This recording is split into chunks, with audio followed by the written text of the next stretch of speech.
Hey, what's up guys? So I am here at the Vermilion Lakes and Banff National Park in Alberta, Canada. And this past weekend, actually, we did a bunch of radar detector testing up in Edmonton, Canada. And in this video, I just kind of want to share with you kind of an overview of the results from that test. We did two different tests. On the first day, we did MRCD testing. And on the second day, we did kind of like a long-range traditional radar detector course with the radar gun on one end and running a bunch of radar detectors towards that radar gun and seeing who gets the best range, right? So in this video, I want to talk about the results of the second day's testing, kind of the traditional long-range testing. Now, what we tested, we had a variety of the different remote detectors. We had two STi-R VIPs, we had the new Radenso HD Plus, and we had an original STi-R, which has traditionally been like the benchmark for long-range performance when it comes to the remotes, right? So the original STi-R. We also had a whole bunch of different windshield mount detectors, everything from international red lines, a couple V1s, Max 2, Max 360, GT7, the Radenso Pro, Radenso Pro-SE, Unit and LRD 950, like a lot of the big popular models, right? So you can go ahead and take a look at the results of all that test. You'll find a link down in the video description to the results of the testing. A lot of good information as far as the results, explanation of the results, which is really important to read so you can kind of understand what the graphs and charts are telling you. And in this video, I just kind of want to give you a general overview of a bunch of the things that we saw. So one of the things that I personally was most interested in was not so much the windshield remotes, because that testing has been done so many times, but actually kind of the remote radar detector testing. That's a little bit newer. There hasn't been as much testing, and so that's actually what I was a little bit more curious in with this test. And here is what we found with the remote radar detectors. Basically, all of the detectors that we tested, the STi-R VIP, the original STi-R, and the Radenso HD Plus did phenomenal. They all beat every other windshield mount radar detector that we tested, including the V1, the RPSE, which did really well, the international red line. Basically, the remotes beat out all of the windshield mount radar detectors, which is pretty impressive. Now, as far as how they did individually, first up, the STi-R VIP.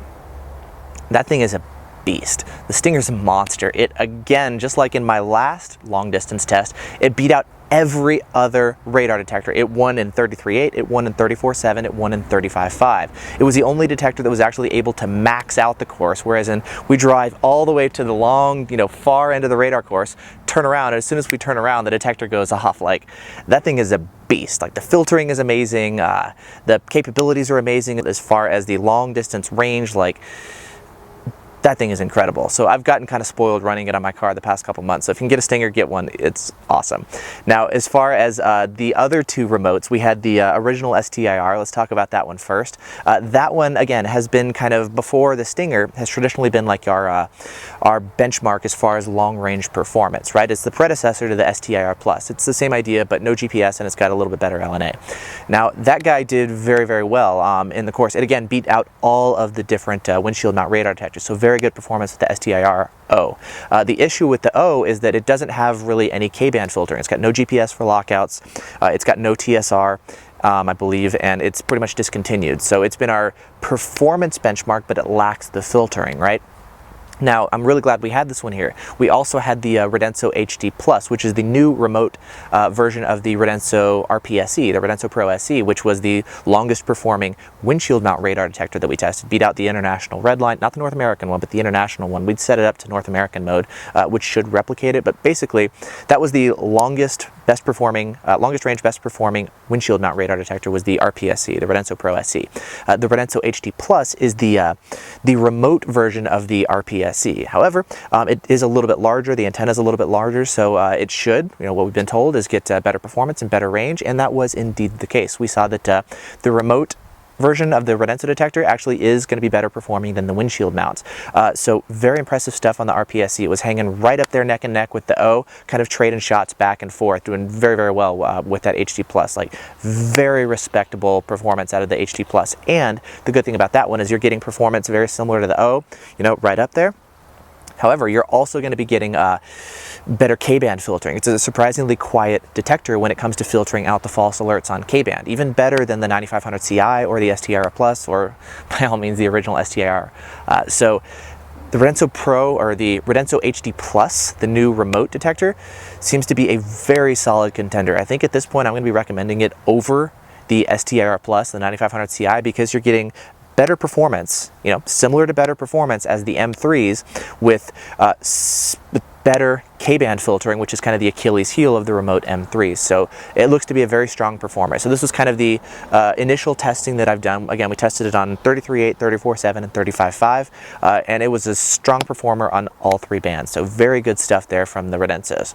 As far as the winner of the test, Stinger VIP, not really a surprise. Something that we did see is when you take a look at the results, you'll see like we ran 2 stingers. In some cases, like one of the stingers did well and the other one did not quite as well.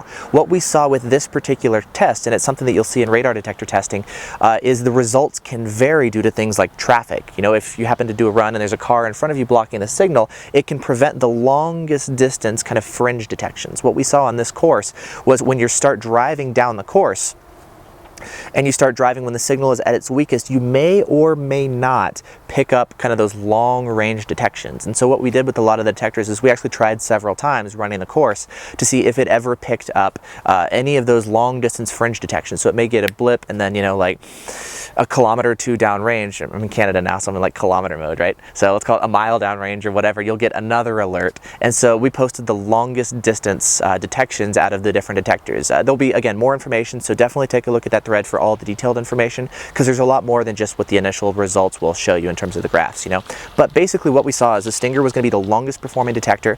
The remotes also did very well. They were able to pick up long distance detections as well, and a lot of the windshield mount ones kind of picked right around in the same cluster. Like the Redline and the RPSE were kind of our best performing detectors, and actually the Max 360 was the worst performing radar detector that we tested in this group. Not too great out of that one, so I don't know what's up with that, but maybe it's just my copy. Like the Max 2 and the GT7 actually did do a little bit better than the Max 360, so whatever.